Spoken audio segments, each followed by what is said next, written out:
Kurnool bus ప్రమాద ప్రాంతంలో విచిత్ర పరిస్థితి కనిపిస్తోంది. ఆ ప్రమాదంలో 19 మంది సజీవ దహనమయ్యారు. మంటలో కాలిపోయిన వారి బంగారు వెండి ఆభరణాల కోసం వెతుకులాడుతున్నారు స్థానికులు. బస్సులో బూడిదను సేకరించి కుంట దగ్గర కడుగుతున్నారు. అక్కడి పరిస్థితిపై మరింత సమాచారం మా ప్రతినిధి చంద్రశేఖర్ అందిస్తారు.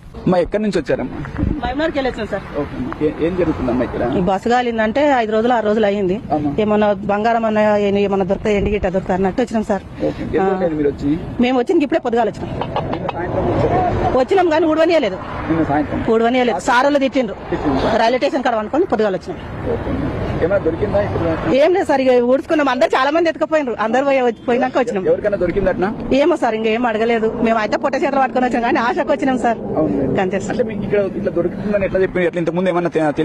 ఫస్ట్ చాలా మంది పోతుండ్రు అంటే వాళ్ళని చూసి మేము వచ్చాం.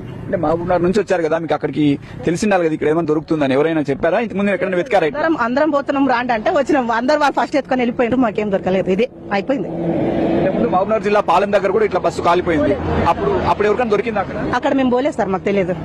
ఇప్పుడు ఎంతమంది వచ్చారు మీరు? మేము వచ్చింటాం సార్, 14 మంది 16 మంది వచ్చింటాం. అంటే ఇక్కడ వాళ్ళు కూడా ఎవరైనా వచ్చారా వెతుక్కోవడానికి? చాలా మంది ఉన్నారు ఇక్కడ ఉండడానికి. వచ్చిండ్రు, తీసుకుపోయిండ్రు. ఇక్కడ మహబూబ్నగర్ పక్కన ఏదైనా ఊరా? మహబూబ్నగర్ పక్కన సత్యమన్న కాలనీ. అక్కడ నుండి అందరూ అదేదో వేస్తారమో ఏమో కాలిపోయిందని అందరూ సామాన్లు అవి ఎత్తి బూడిది అది ఎత్తుకపోతుంటే ఆ వీడియోలలో చూసి మేము కూడా వచ్చినాం సార్. నిన్న వచ్చినాం.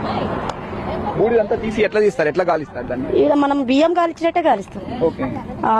నీళ్ళ చెరువుకు నదికి పోయి అక్కడ కడిగితే వాళ్ళకి మాకు కూడా పుణ్యం వస్తుంది, వాళ్ళకు కూడా మంచిగా అనిపిస్తుంది అని కడిగిస్తాం.